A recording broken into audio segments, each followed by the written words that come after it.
Good evening, you're watching Estuary News. I'm Hugh Riches. In the headlines tonight, a new flood alleviation scheme in Cottingham, a donation to the Make-A-Wish UK and the future of the Humberstone Fitties. Later in tonight's programme I'll be talking to Mark Sylvester about open minds, but before that Ian Rodwell and Simon Bryson on Grimsby Town Football Club's part in the community.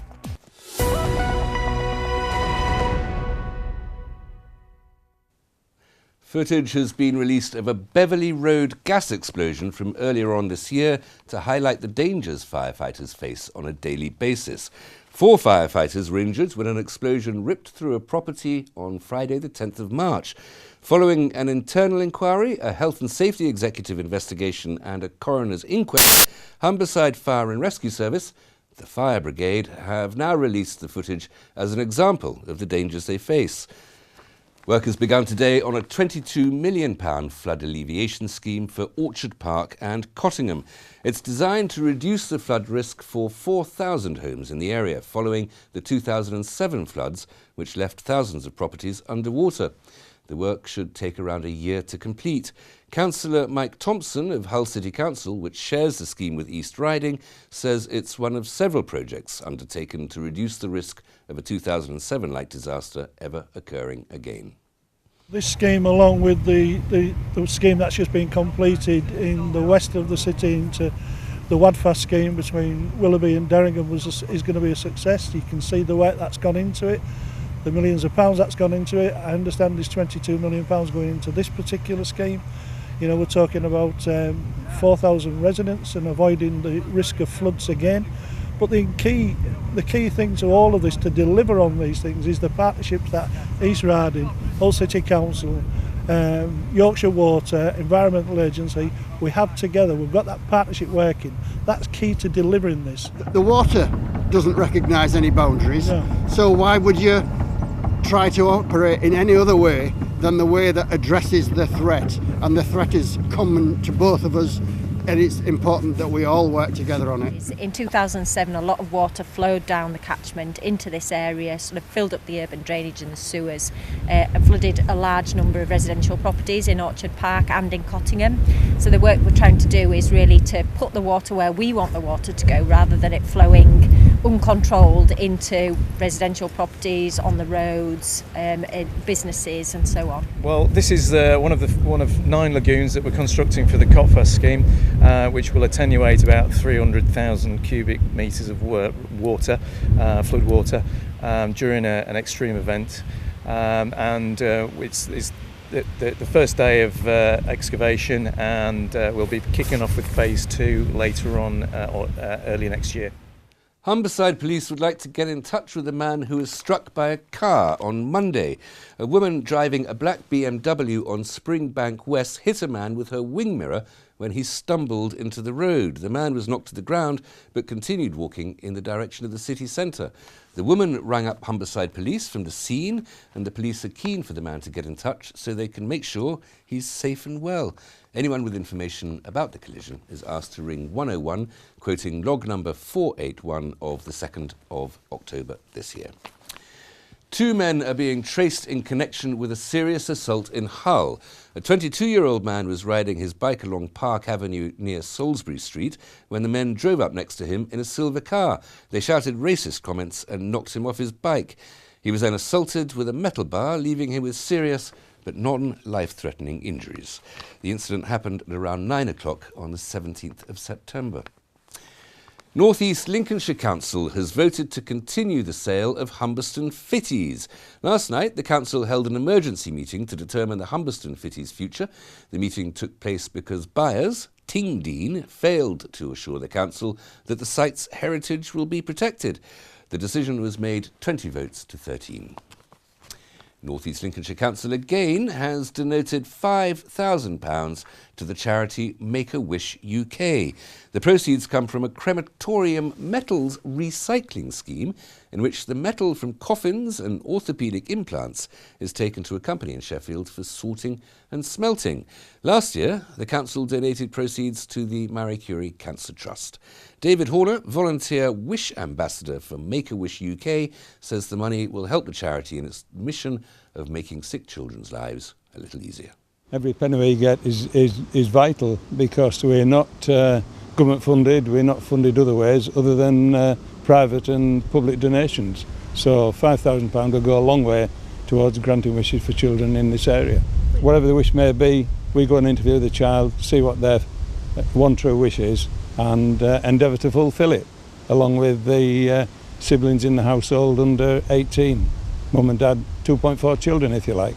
Well, the portfolio holder has got the authority to pick any end-of-life charity to donate the recyclable metals to, and this time it was Make-A-Wish. We have a different charity every year, and it's their turn this year. Now, we do try and do a different charity every year. So we've over my term as portfolio holder, we have donated to several other charities, the British Heart Foundation, Macmillan's, but this time we chose a more local charity and Make-A-Wish, and really that amount of money will make a huge difference to them. Well, really, it's selecting off a list, but it is a child-based charity. It is looking after the children in the final hours, and it really it is one of my priorities to look after those less vulnerable and those that need help. Well, they help with setting up the wish and fulfilling it, but also from the family point of view, a wish gives a great health benefit to the child and the family. Now, I'm joined by Ian Rodwell and Simon Bryson to talk about a rigorously scholarly academic study they're conducting to find out about the consequences of Grimsby Town's promotion in the football hierarchy. Gentlemen, welcome. Thank you for coming in. Thank you. Ian, what are you studying? Well, essentially what we're looking at is the economic impacts and the social impacts of Grimsby Town being promoted back from non-league back into the Football League. And obviously there's been quite a lot of impacts. This is a longitudinal study, so we're looking at it over 2 years. So obviously last year was the first year back in the Football League, and obviously this year is the second year back in the Football League. So we've been looking at the attendances, we've been looking at all of the sports tourism links, and things such as that, haven't we? And what have you found, Simon? Well, football is part of the wider field of sports tourism, and sports tourism itself is a huge employer and a huge contributor to UK PLC. It's worth millions and millions of pounds to the economy. Multiplier effects, the economic impacts are fantastic. I should explain, you're both academics at Grimsby Institute and been very interested in economics, business, that side of things. And the tourism as well. And the tourism side, yes. And naturally the tourism as well. So Grimsby's gone up. Does that mean that Grimsby, the town, the conurbation of Grimsby is suddenly richer over the last 2 years? It's difficult to measure, but in terms of the feel-good factor, immediately afterwards there was a definite buzz around the place. In terms of the financial impact, it's difficult to measure, but there is simply by default more people coming into the town, more people spending on a Saturday.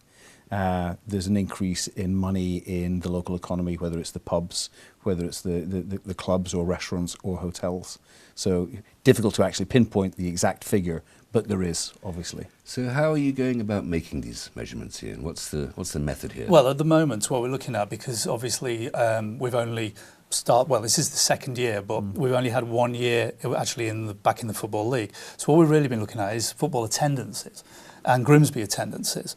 And what we've found, which is quite interesting, the actual attendances have gone up, being back in the league, but it's the away attendances. So there has been a definite economic impact, but it does look that the economic impact has been from Grimsby Town supporters travelling all around the country in vast numbers. So we're not getting the benefit. So we're not getting as much. There is a benefit, but not as much. We take more supporters to away matches than come to us.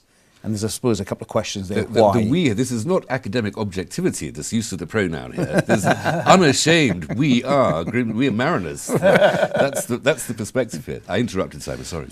So now you've thrown me off kilter there. You've thrown me off kilter. So we take more supporters to away matches than come here. And the question is, why is that? So, as with Grimsby, it's so often the case, it's the end of the road, isn't it?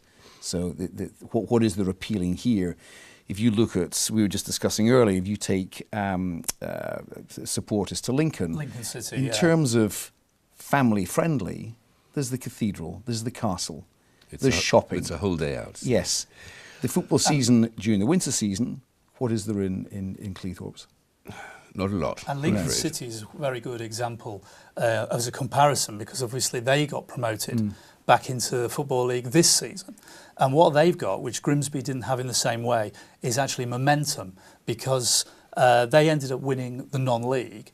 They ended up getting to the quarterfinals of the FA Cup. So they started the season with 5,000 season ticket holders, and they're averaging around 9,000. Whereas Grimsby the previous season, even though there was momentum in the fact that we got promoted, we did it through the playoffs, which is slightly different.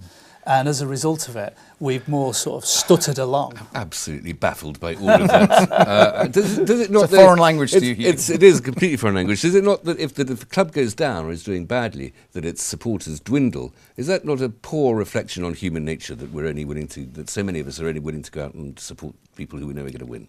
I think there's a chance of the terraces pretty much that sum that up. There is a correlation between poor results and attendances dropping, but you can see that even with Grimsby, when they play a big local derby, it sells out, as it did at the weekend. We're going to have to stop. We'll look forward to the publication of your paper, of your monograph on this subject. Thank you very much for coming in. Thanks, you. And more sports will be provided by Dan in the second half after the break, and I'll be talking about mental health in the workplace with Mark Sylvester.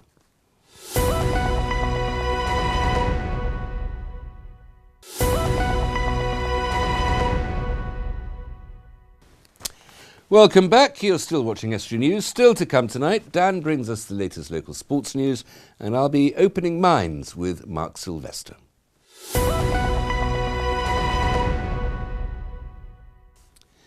Police patrols will increase in parts of Hull while Hull Fair takes place. Thousands of people are expected to visit the fair every day, with the largest numbers expected during the evenings. The 2017 event, organised by Hull City Council events team, will be on Walton Street between Friday the 6th of October and Saturday the 14th. Inspector Scott Snowden says anyone who commits crime or antisocial behaviour will be dealt with robustly. North East Lincolnshire Council is set to approve plans for a £2 million family activity centre in Cleethorpes.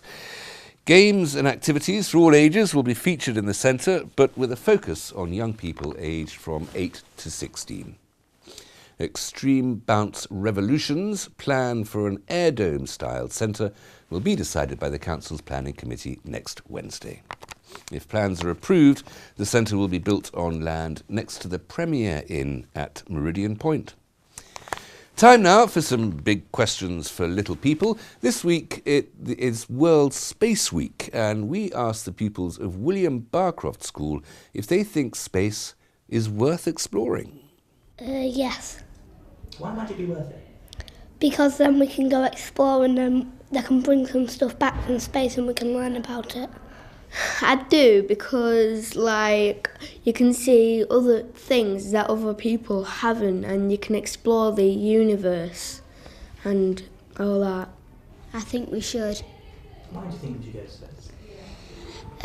So people can bring stuff back and we can put it in display and we can show it and we can keep it forever. Yeah, because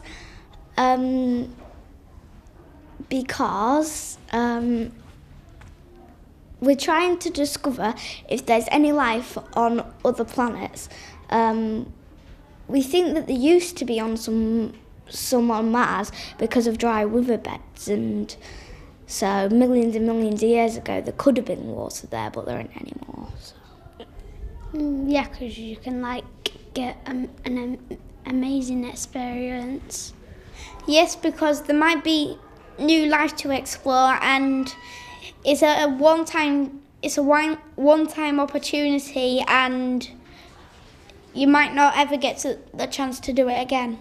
Yes, because even though many people have already discovered things, people want to still discover like Milky Way in the universe and see what would happen if they went up there and just saw different things that we have on Earth. I definitely think it's worth it because we can make new discoveries that no one else has seen before.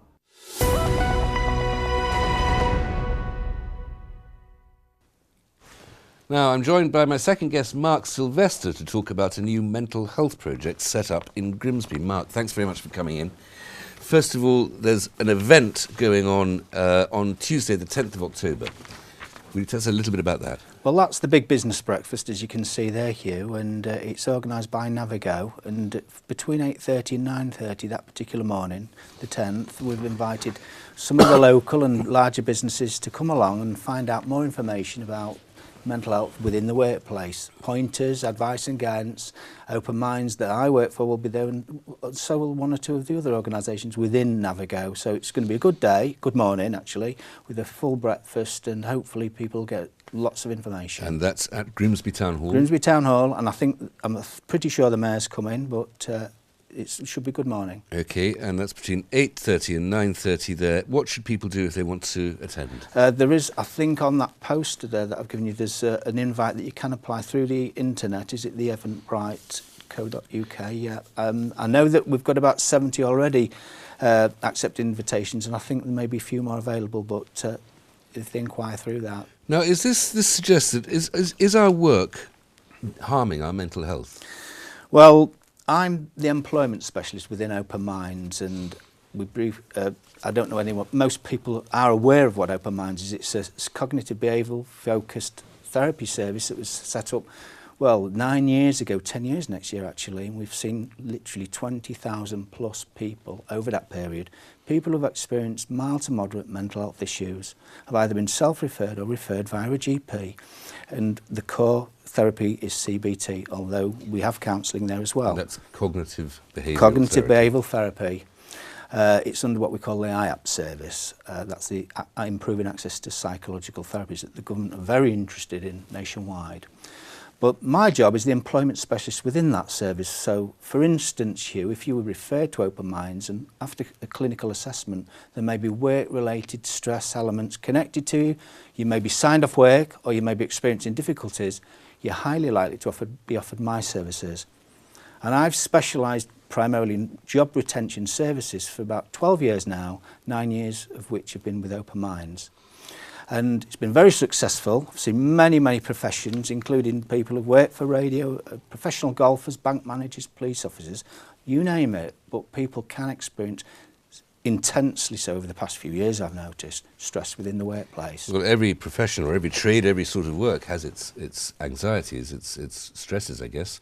How does one remain healthy? What should one do? Well, for instance, if you came to me, Hugh, and presented yourself, you may have been sat. I generally work very closely to the Fit to Work note, so a lot of GPs know what I do. And I would look at the practical issues around your work. I do have very good relationships with employers, which is developed over the years, because it's a mutual thing. The employer, the employee, and myself generally as a bridge, often with the HR department, looking at ways and means we can just change something just slightly, an adjustment, a shift pattern, taking some pressure off. Sometimes there are things external to the job that may be being dealt with by the clinician, but we do all work together. And we've had a 90% success rate, I can say, hand on heart, in getting people back to sustained employment. So, yeah, it's been successful.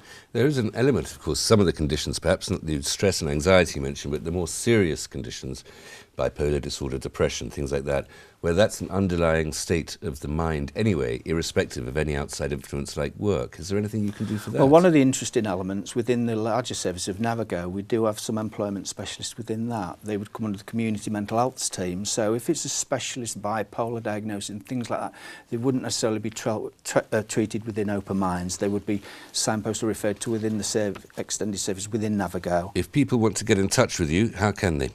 Well, they could contact Open Minds has got the number 625 100. Yep, that's the Grimsby number. Grimsby number. We do have a Cleethorpes branch. I think the number may be on there, but either they can be passed through. People can walk in off the street and just inquire of our service. It's very relaxed and friendly. Mark, thank you very much for coming in. We'll have to stop there, I'm afraid. Here is Dan with all the sport.